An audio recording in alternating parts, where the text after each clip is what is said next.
Return on investment they typically want. So let's start with the 5 F's. Who are the 5 F's? Any guess? Friends. Gabe, who are my 5 F's? Friends, fools, family. family, Family, friends, fools, fools, and former friends. Because you raised money with them and you lost it all. All right? Now typically your family, you can maybe raise $50,000 to $200,000 and all they really want is to get their money back because they love you. Yeah. These guys are the greatest. They're not expecting a big return. They're just going to bet on you because they love you. All right? So we start with the 5 F's. Now next, grants. The European Union has put out some grants, right? I'm not sure what the qualifications are. They have to be technology? What are the Innovation. qualifications for the innovation. Huh? Any field they'll Any field. grant it. Any field. And how much money can you raise? 250 around. Depending on the company, depending on the goal, but it goes up from 50K to millions. 6 million. Okay. Usually it's in phases, right? In the United States, we have what's called the STTR and SBIR, which are associated with universities, and the first one is 100,000. The second one is $500,000 to 750,000, and the third one is 2 to 3 million. So it's a long cycle. Has anybody raised money through the European funding? How long did it take you to get your funds? Oh, you're fast. Awesome. 3 cheers for the European funding grant. 2 to 3 months. In the United States, this takes about 6 months to 12 months to get, okay? So, yeah, that's awesome. Good job. All right, so after grants, crowdfunding. Did you hear about that this morning? Yeah. Has anybody raised any money in here using crowdfunding? You know what he did? He showed you the watch example. Okay, that's the anomaly. They raised like $10 million for the watch. Typically, however, what you do in crowdfunding is you commit to send a sample of the product or something when you produce it. So they're willing to put in, you can usually raise between $10K and $100,000, and you give them a product when you get it produced. And so it's a good way to get started in a business is to utilize the crowdfunding option, all right? Next. Angel funding. So I spoke with our guy who has got the cars that he's sharing, and he got some money from an angel group, right? Okay, so the angel groups, their goal is to give you money to get to the next level of value. They're not trying to get you to exit, they're trying to get you to the next level of value. So they want a 3 to 5 times multiplier. So if they put in 100,000, they're expecting to get out $500,000. So that's how they do it, 3 to 5 times, typically between 100,000 and $1 million. We have 7 angel groups in Utah that fund. We've gone from 10 million in capital to $7 billion in our little teeny state of Utah. All right. Next, who's raised money with a venture capitalist? Nobody. Nobody in here. What's the secondary name for a venture capitalist? Risk capital. Vulture capitalist. You ever heard of that? Vulture capitalist. The reason why is if you raise money with a venture capitalist and you don't do your job, they can put another management team in, no matter what percent ownership you have. But that's in the best interest of you. Because if you're not managing the business, they bring somebody in, you're still a stockholder, you have a chance to win. So no matter what you raise with a venture capitalist, they're going to have a clause to take you out if you don't do the job. But that's okay. You still keep your equity, all right? But you can raise $1 million to $100 million with a venture capitalist. But they want a 5 to 10 times return. So if they put in $1 million, they want 10 million out, all right? Private equities. Have you ever heard of private equity groups? Do you have any here in Romania? Gabe? Yeah. So private equity comes in, and their goal is to find a company with a hockey stick over here.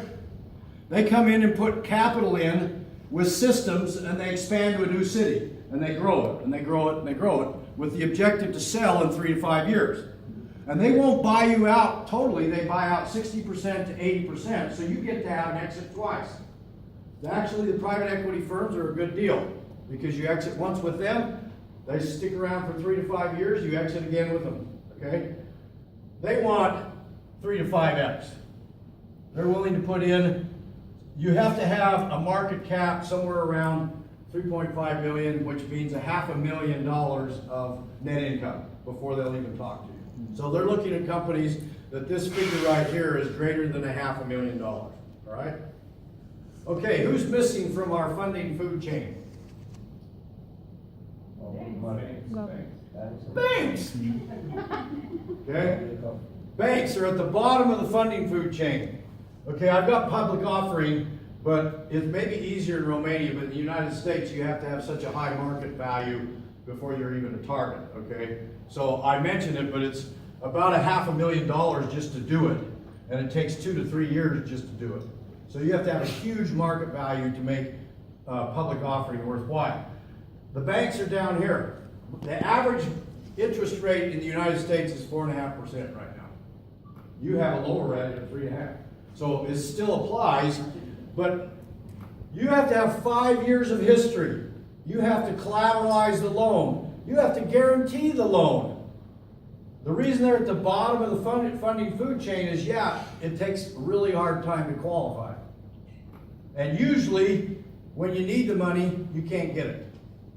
So you want to start building a relationship with a bank early on in your business, so that when you do need it to grow, they're familiar with you, you've been doing banking with them. So banking is nurturing for 3 to 5 years to have them know you, get acquainted with you, know your business. Then when you come in and say, hey, I want $1 million line to expand down in Bucharest, they already know you, okay? So banking is relationship building to get the money, and they're at the bottom of the food chain. Now, I've been in the venture business for about 25 years. I've seen hundreds of business plans.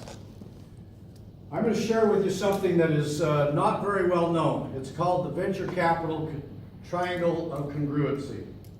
This is what I'm going to share with you is only known in the venture capital community of how to get a deal with a venture capitalist or a private equity firm or an angel. So I'm going to share this with you. You might want to take notes. This is what's called the funding congruent triangle. In this triangle, you look at what your market opportunity is, okay? So if your market opportunity is $50 million, what penetration rate do you think you're going to get? 20%, 50%, 30%? So you multiply what does everybody know what the total market opportunity is? That means if you took all the customers in this town and they all bought your average number of dollars, that's your total market opportunity. 100% saturation in the town. Does that make sense? Yeah. You multiply that by what you think you're going to penetrate. 10% market. You know, if you're first in the market, you might get 20, 30, 40, 50, but you multiply it by the market. Okay, that gives you a number, right? Now, over here, you're trying to decide how much equity to give up. This is the number we want to raise, or come up with, and let's say you want to raise $1 million, okay? I'm going to tell you what your company value has to be worth in 5 years in order to do the deal to raise $1 million.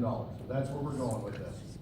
Because I've seen hundreds of plans where this congruent triangle doesn't work, and guess what? That's where I go first. If it doesn't work, it goes in the can. The second thing that goes in the can is I have no competition. All right? If you think you don't have competition, think about glasses. What's the competitor for glasses? Contacts. What else? Laser. What else? Arcade. There's about 6 different methods. And when the laser first came out, I got all kinds of business plans that I have no competition. And there were contacts, there were glasses. There's always competition. Somebody is buying your goods or service in some way. That's the competition. Never put in a business plan, I have no competition. It will immediately go in the garbage can. Okay? All right, let's put some meat around this. Okay, I want to raise $1 million. I want to give away 20% equity.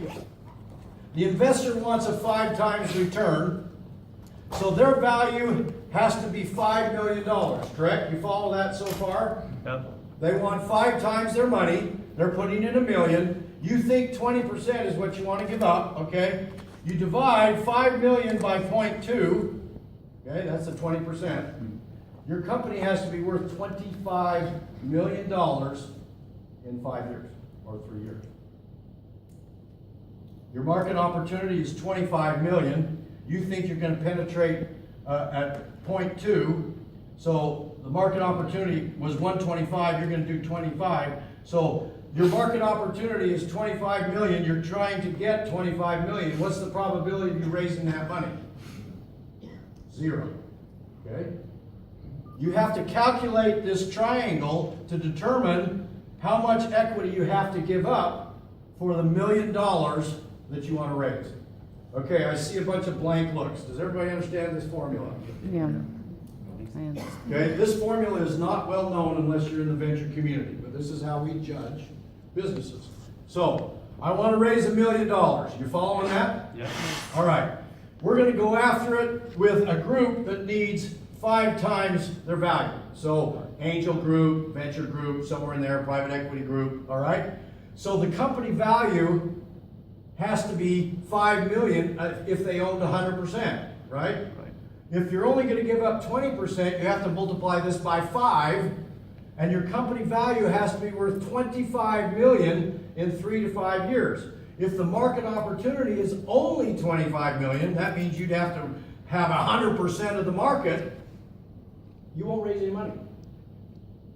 This formula right here, hardly anybody knows. I'm sharing it here in Romania so that you can understand how to raise money. Okay? This is the way you do it. Any questions about my congruent triangle? I know I'm throwing numbers out at you, but if you understand my numbers, raise your hand. You don't need to raise your hand in sympathy. Okay, I got 4 of you that understand the numbers. 5 of you. You can come and talk to me afterwards and I'll explain it again. But it's the combination of how much money you're trying to raise, how much equity you have to give up, what is your total market opportunity and your penetration rate, and then what does the company eventually have to be worth to make that work? We calculate again. How do you know what will be the market opportunity in 5 years? You can only guess. Correct. But if you've been in business for 5 years, you know what your ramp rate is, right? Okay. If you've had a flat business, then that's pretty much your market opportunity. If you have a business that's got a hockey curve, then you know approximately where your business is going to be. I can give you statistical programming to go out here, right? So you're going to take your history and project. Now, if you're a startup, you're going to guess. A startup, you're going to have 3 different curves. This is my high estimate, this is my expected estimate, and here's my low estimate. So I can do this same triangle for all 3 of those scenarios. And I can find out how much money I can raise in each scenario. Does that make sense? Yeah. This is a little secret weapon I'm sharing just in Romania. You bet. Just how to fund a company. Yes, sir. Can I benchmark myself against some of the competitors? Only if you can put it in numbers. So if you're saying, okay, there's somebody else in the market that's over here, and I have a better featured product, they've been able to get to $5 million in revenue, and you think you can get 80% of that to $4 million, then you can do the number on that. But you have to convince me that your feature set is better than the competitors, and you're going to take market share from them. Does that make sense? Yeah. Okay. All right. How are we doing on time? Always not enough.